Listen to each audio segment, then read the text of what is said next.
I was watching your movie.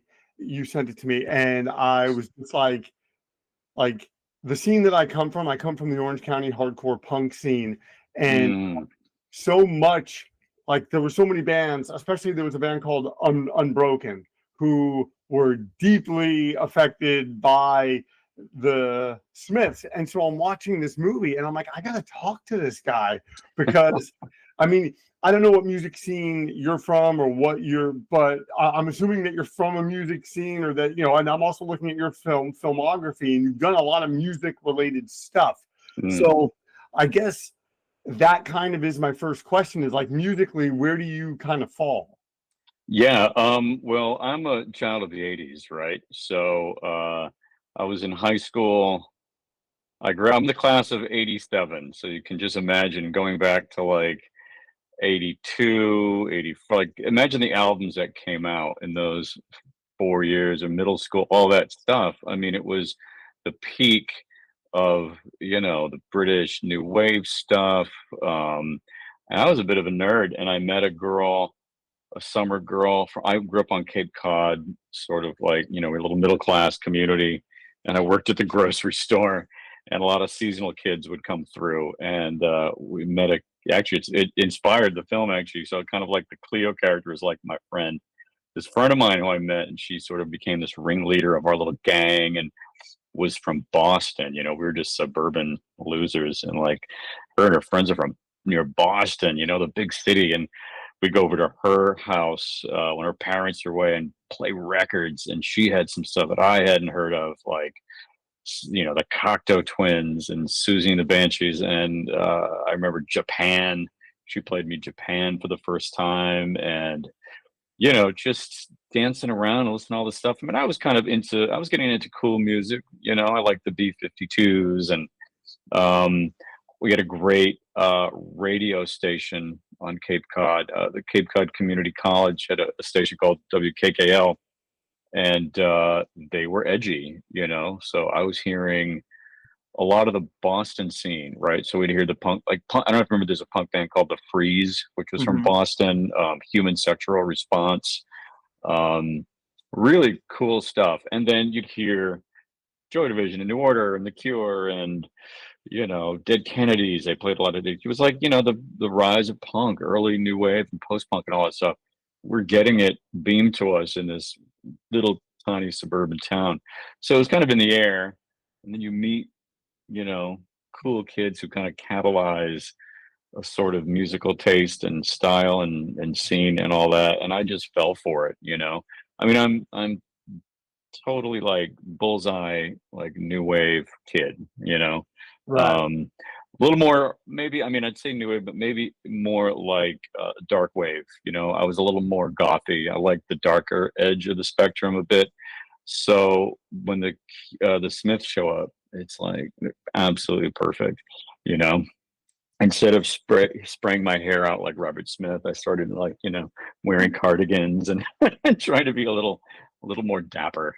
Uh, but yeah, it wasn't like I came from a scene so much as I was like a generation that just absorbed all this stuff, um, and was just primed for it. I mean, The Cure's greatest hit, "Staring at the Sea," also came with a VHS that had all the videos. So Mm. that was a major totem item for me. And then I did find the 12-inch of How Soon Is Now. It was an impulse buy. It was like, this looks cool. It's sitting in the import bin at the mall. What's this? So we were right there getting this stuff to us. I mean, it was, and like the kids in the movie, it's kind of third hand. You know what I mean? We're not growing up in London. It's not happening to us. We're not going to the clubs, but it's filtering over, and we're kind of absorbing it and embracing it in our way.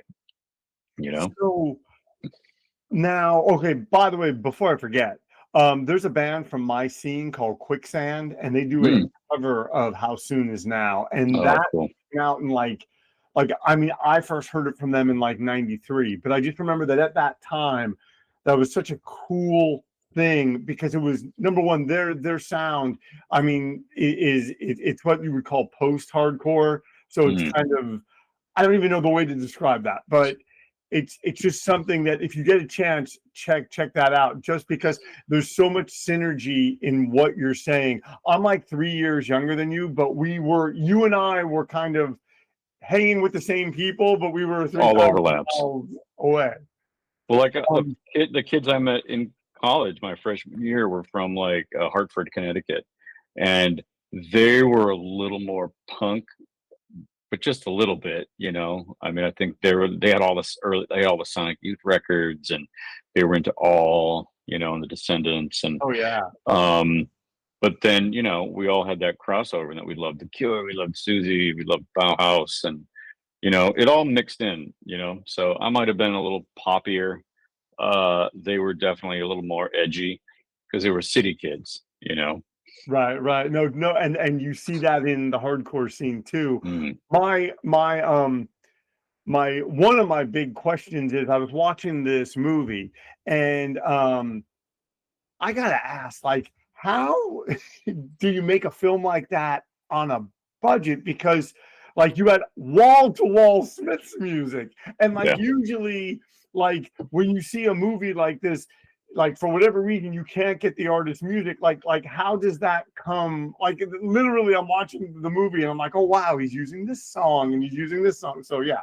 We had 20 songs, top credits, tail credit, everything. Actually, no, we couldn't get, the one thing we couldn't do is get a last song for the end credits. I mean, we do have Shoplifters ringing out over the last credit card, but then it ends.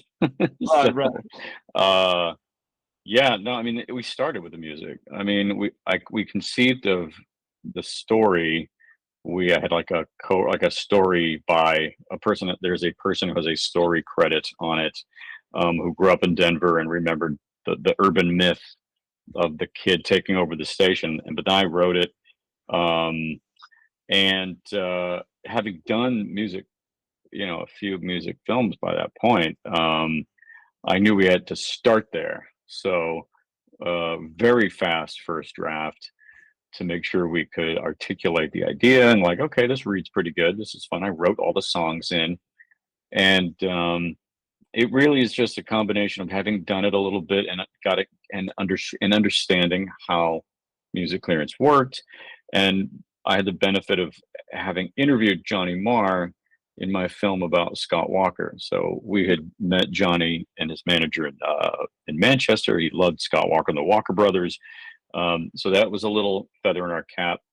And also through that process, met a guy who ends up managing Morrissey during the period in which we were trying to do this. So between those relationships and a very savvy music supervisor that we knew in the UK, we just presented the idea and was like, here's the script, here's a list of the songs.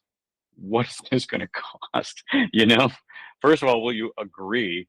And the irony of this movie is that the agreement to use the music was the easiest part. It came quickly. They, of course, then dropped a big, fat six-figure number on us for what it would cost. And then you go, okay, the music's going to be a third of the budget. Here's this good. Then you go forth trying to finance it. And then that's like, you know, 10 years later, you're struggling to actually get your days and do it because you've spent a quarter or third of your budget on music. So, you know, we knew we needed it and it wouldn't work without it. So we stuck it, and it just took forever to find it just tips the math of typical indie financing. You know, no one has that much allocated for music. So we really had to be clever. And I mean, you know, say what you will about my producers. Oh my God. But they somehow got it across. I don't know how we did. I ended up having an excellent music supervisor take over, a woman named Liz Gallagher, who's done a bunch of my movies. It almost broke us, but we got it done, you know? Now, dude, did you ever think, and I'm just wondering, just like, okay, 20 Smith songs, like you are in a sense, in my opinion, you know, being a film lover and all that stuff, you're making the ultimate Smiths movie. Like, was that kind of like, hey, if we can get these 20 songs, like you know, no one is going to be able to, you know, touch us in terms of, and I mean, I'm kidding, but I'm assuming, did that ever come to your mind?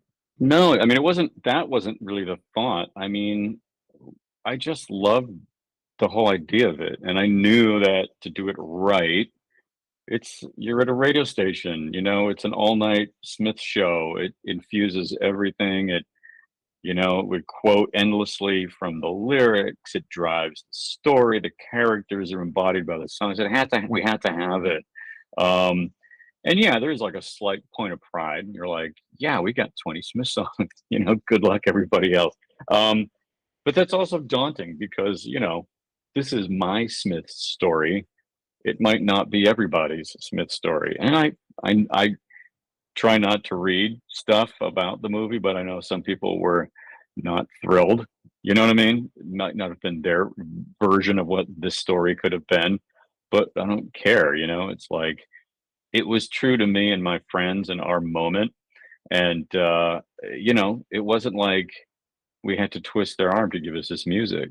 They clearly saw something in it that was valuable and reflected the spirit of the time and all that stuff. So, yeah, I mean, I think that's probably the thing I'm most proud of is just using the songs in the way we wanted to.